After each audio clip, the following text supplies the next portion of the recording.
क्या कहेंगे, कथा का आयोजन किया जा रहा है, प्रथम दिवस है, लाखों की संख्या में भक्त आए हुए हैं। मैं यही कहना चाहूँगा कि इतना बड़ा आयोजन, इतना बड़ा सुंदर आयोजन ग्रेटर नोएडा का ये पहला आयोजन है, जिसमें यहाँ पे कम से कम अभी की व्यवस्था देखा जाए तो 5 लाख लोग, मतलब 5 लाख लोग आने की उम्मीद है आगे के 2 से 3 दिन के अंदर अंदर।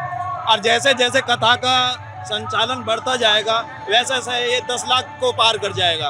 अभी अपने मंच से हिंदू राष्ट्र की बात करते हैं कि हिंदू राष्ट्र होना चाहिए, हिंदू को कंठी माला पहननी चाहिए, लोगों को जो हिंदू है उन्हें अपनी जाति न बताकर हिंदू बताना चाहिए कि हम हिंदू है। तो क्या कहेंगे इसके? हिंदू राष्ट्र पे ये है कि हम यही कहना चाहेंगे, हमें अपनी बहन बेटियों को घर से समझा के निकालना है। यही नहीं है कि हमें कलाया देख करके उसको अपना हिंदू भाई मान लेना है। आजकल ये धर्म परिवर्तन का बहुत ढोंग रचा जा रहा है, हमें हिंदू कह करके हमारी बहन बेटियों को बरगलाया जा रहा है, उन्हें लोभ लालच दिया जा रहा है और एक तरीके से घुमाया जा रहा है। इससे बाहर का फंडिंग पैसा यहाँ लग रहा है, जिससे हमें अपनी बहन बेटियों को घर से ही समझा करके घर से बाहर निकालना है। कहा कि हमारी बहनों को अन्य धर्मों में शादी नहीं करनी चाहिए, अपने धर्म में करनी चाहिए। हमें अपने धर्म में ही हिंदुत्व का मतलब ये है कि हमें अपनी बहन बेटियों को यही शुरू से ही समझा के चलना है कि हमें अपने धर्म से ही अलग नहीं जाना है। पहली बात तो यही कि हमें जाति बिरादरी को नहीं छोड़ो तो एक हिंदू राष्ट्र हम घोषित कर सकते हैं। हम अपनी बहन बेटियों को सभी को एकजुट क्या कम शब्दों में हर चीज उनको शुरू में ही बता देना है, जिससे हमारी बहन बेटियों को आगे चाह के बरगला नहीं सके। क्या प्रभाव देखने को मिलेगा बच्चों पर, खास तौर से इस कथा का? इस कथा से मैं तो यही कहूँगा कि जो बहन बेटियां अभी घर से बाहर नहीं निकली है, कथा का फर्स्ट डे है, पहला दिन है, वो आनंद में है। ग्रेटर नोएडा का ये सबसे बड़ा धार्मिक स्थल ये कथा, इतनी बड़ी कथा हो रही है। और बागेश्वर बाबा जो 26 साल की कम उम्र में इतने लोगों को यहाँ ज्ञान दे रहे हैं, उस ज्ञान को ग्रहण करें और यहाँ तक कथा स्थल तक अपनी बहन बेटियों को, अपने बच्चों को जरूर लाए। चाहे उसके लिए मैं गुजारिश करूँगा कि अपने डीएम, एसडीएम, मुख्यमंत्री, उनसे गुजारिश करूँगा कि वो 2 से 3 क्या पूरा 7 दिन ग्रेटर नोएडा को छुट्टी का अवकाश प्रदान करें, जिससे बहन बेटियाँ क्या सारे लोग यहाँ आके कथा का रस पान करें। जुड़े हुए महाराज जी को मैं पिछले 1.5-2 साल से सुनता आ रहा हूँ।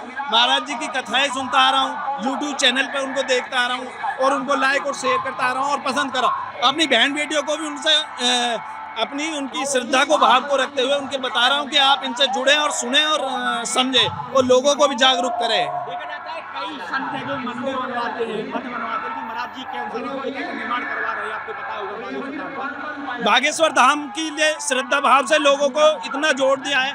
मैं तो कहूँगा कि बहन बेटियों को सबको एक बार वहाँ जरूर जाके दर्शन करना चाहिए और अपने से जो बन सके, जैसा हो सके वैसे अपना श्रम दान करें, अपना धन से कर सकते हो धन दान करें, जिस तरीके से कर सके वहाँ जाके जरूर। बाबा जी ने इतनी कम उम्र में मेरे जीवन को इतना बदलाव कर दिया कि मैं श्रद्धा भाव से मतलब मैं चाहता हूँ कि अगर मैं 2 लोगों को भी भगवान से जोड़ सकता हूँ तो मेरे लिए बहुत बड़ी बात होगी। मैं 2 को जोड़ूंगा, 2 4 को जोड़ेंगे, 4 6 को जोड़ेंगे, ये संख्या इसी तरीके से बढ़ के हजारों तक पहुंचेगी। हिंदू राष्ट्र के लिए अंतिम में क्या कहेंगे आप? हिंदू राष्ट्र में क्या कहेंगे? हिंदू राष्ट्र में यही कहूँगा कि हम अपनी एक मुहिम चलाएं, अपने 4 भाइयों को बताएं कि हमारी अपनी बहन बेटियों को समझा के चले, वो 4 को बताएं और वो 4 आगे 4 को बताएं, तो ये राष्ट्र हिंदू राष्ट्र होके रहेगा। क्या नाम है? रश्मि। कहाँ से? ईटाटू से, ग्रेटर नोएडा से। आज आप कथा सुनने के लिए आई हैं, क्या कहेंगे? बहुत अच्छा लगा, बहुत इंतजार था मेरा, तो वहीं पे जाने का मन था। यहाँ पे आए बाबा हमारे लिए बहुत बड़े सौभाग्य की बात है कि हमारे ग्रेटर नोएडा में, और अभी बताया कि भारत की सबसे बड़ी कथा है ये, तो ग्रेटर नोएडा के लिए बहुत बड़े सौभाग्य की बात है कि और बाबा की हिंदुओं को जगाने के लिए सनातन का जो प्रचार प्रसार करते हैं वो बहुत अच्छा लगता है। कितने दिनों से इंतजार कर रही थी इस कथा? जब से इनके बारे में जाना है, करीब 1-1.5 साल से। महाराज जी के बारे में कैसे हम लोग को जानकारी नहीं, कब से जुड़ी हुई है महाराज जी? क्या? कब से जुड़ी हुई है महाराज जी? 1.5 साल हो गया। कैसे जुड़ी थी? क्या यूट्यूब से। क्या देखा था यूट्यूब में? बाबा की वीडियोस, और आजकल तो बहुत ज्यादा प्रेस में भी छाए हुए हैं। कौन नहीं जानता बाबा को, बच्चा बच्चा जानता है। सबसे अच्छा क्या लगता है बाबा जी का? सबसे अच्छा लगता है कि सही बोलते हैं, कोई मतलब कि जो भी उनका सच है, ये नहीं है कि मैं बाबा हूँ, मैं ब्रह्मचारी हूँ, तो जो भी सच है वो सच बोलते हैं, कोई ढोंग वाली बात नहीं है। सबसे अच्छी ये चीज़ लगती है। क्या प्रभाव देखने को मिलेगा आपके ग्रेटर नोएडा में? आज सबसे बड़ी भारत की कथा होने वाली है, क्या प्रभाव देखने को मिलेगा? देखो लोगों में जागरूकता हो रही है। सबसे बड़ी चीज़ है कि आजकल के माता पिता अपने धर्म के बारे में अपने बच्चों को नहीं बताते, तो इन सब कथाओं के माध्यम से जो आने वाली पीढ़ी है वो अपने धर्म के बारे में जान रही है, क्योंकि आजकल के हमारे लोग अपने धर्म से, अपने ग्रंथों से बहुत दूर जा रहे हैं। माता पिता स्कूलों में भी उनको इस सब बारे में बताया नहीं जाता, लेकिन इस कथाओं के माध्यम से सबसे अच्छा है कि बच्चों को अपने धर्म के बारे में और जो हमारे राम भगवान है, कृष्ण भगवान है, उनके चरित्र के बारे में सीखने को मिलता है, जिससे आने वाली पीढ़ी की बुरी आदतों से दूर होते हैं बच्चे, और साथ ही साथ वो राम कृष्ण के चरित्र को अनुसरण करते हैं। आज की कथा में कहते हैं कि माताओं को अपने बच्चों को हनुमान चालीसा पढ़वाना चाहिए, कंठी माला का, आप क्या कहते हैं? मेरी इस बच्ची को 40 याद है। 40 सुनाओ बेटा, क्या नाम से है? सुनाओ, क्या नाम नाम बताओ, है? नाम। शिवांशी। हनुमान चालीसा आता है? सुनाओ हनुमान चालीसा। श्री गुरु चरण सरोज रज निज मन मुकुर सुधारी, बरनो रघुवर बिमल जसो जोदायक संचारी, बुद्धिहीन तनु जानिके सुमिरो पवन कुमार, बल बुद्धि विद्या दे मोह करो, जय हनुमान ज्ञान सागर से करो जल्दी।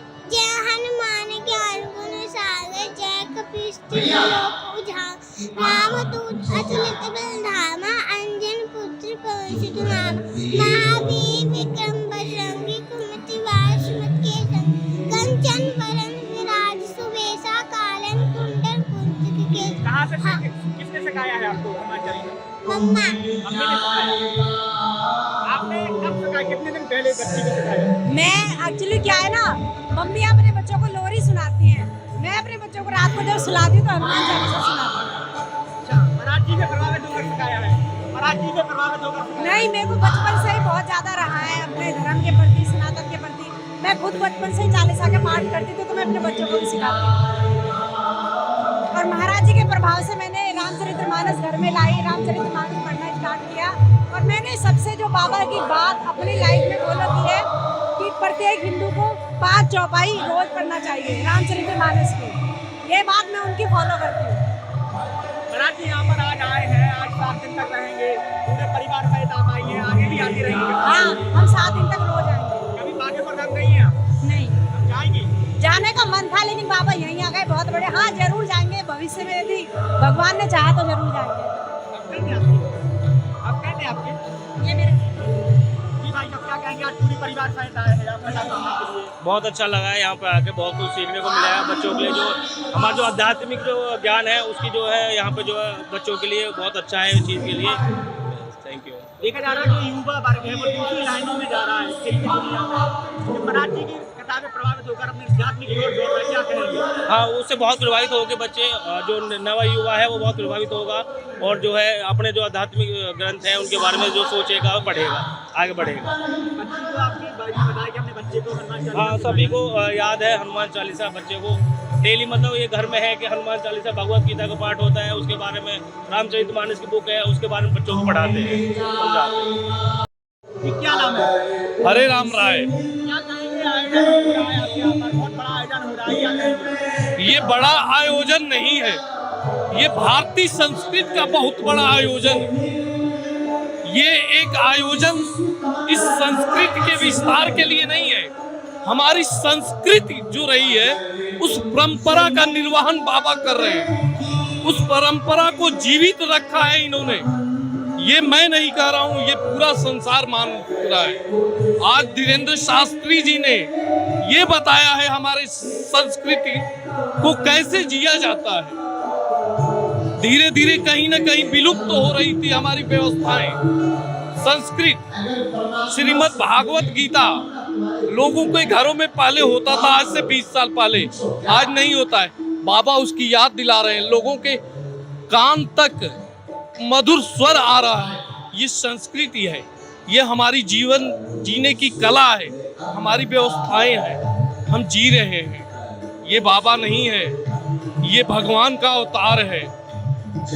जिस दिन इस संस्कृत की व्यवस्था और जो समस्याएं हैं वो अपने आप सॉल्व होंगी, जब बाबा का ये कार्य अपने अंतिम चरण में जाएगा।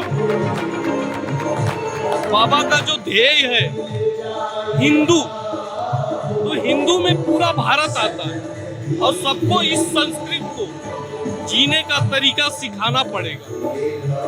आज मैं हूँ, कल कोई और आएगा। बाबा के साथ साथ बहुत लोग आ रहे हैं, आप देख चुके, पूरा पंडाल भरा हुआ है। ये हम नहीं है, ये पूरी व्यवस्था है और सब लोग व्यवस्थापक। देखिए बच्चे जब व्यवस्था कब सीखते हैं, जब घर का व्यवस्थापक सीखता है। आपके घर में पूजा पाठ संस्कृत व्यवस्थाएं होंगी तो हमारा बच्चा भी सीखेगा, बच्चों पर प्रभाव इसका आता है। मेरे घर में आज से 30 साल पहले से अभी भी कंटिन्यूअस कल्याण पुराण सब कुछ आता है। मेरे पास संस्कृत का वाल्मीकि रामायण है, उसका हिंदी अनुवाद वाल्मीकि रामायण है। ये चीजें घर की व्यवस्थाएं देती है। वो पूर्वज धीरे धीरे अपने बच्चों को नहीं सिखाते, आपके घर में होगा वही बच्चा सीखेगा। हमारे यहाँ पर ये बाबा का कार्यक्रम चल रहा है, हम सीखेंगे कैसे रहना है, कैसे जीना है बाबा के साथ। ये जीवन है। आने वाले समय में पूरा भारत ही नहीं, पूरा वर्ल्ड बाबा की संस्कृति को जो लेके चले हैं उसको मानेगा और मानने को मजबूर हो जाएगा, क्योंकि ये छोटी मोटी संस्कृति नहीं है, अपने आप में जीवन जीने की कला है। बाबा कुछ और नहीं सिखा रहे हैं, जीवन जीने की कला सिखा रहे हैं और इसका प्रभाव सब पे पड़ेगा।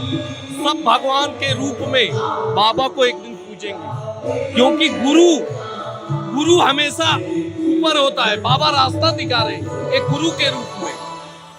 क्या कहेंगे, आज कथा का प्रथम दिवस है, आज काफी संख्या आई है। संख्या जो आई है, ये संख्या पिछले 2-3 दिनों में 4 गुना 5 गुना होने वाली है। और मैं सबसे रिक्वेस्ट करूंगा, हर श्रद्धालु से, आने वाले से, आप एक व्यवस्थापक की तरह यहाँ की व्यवस्था को देखिए। इतना बड़ा आयोजन कभी पहले आयोजित किया गया है? नहीं, ग्रेटर नोएडा में नहीं हुआ है और मैं गाजीपुर डिस्ट्रिक्ट का रहने वाला हूँ, पूर्वांचल में पड़ता।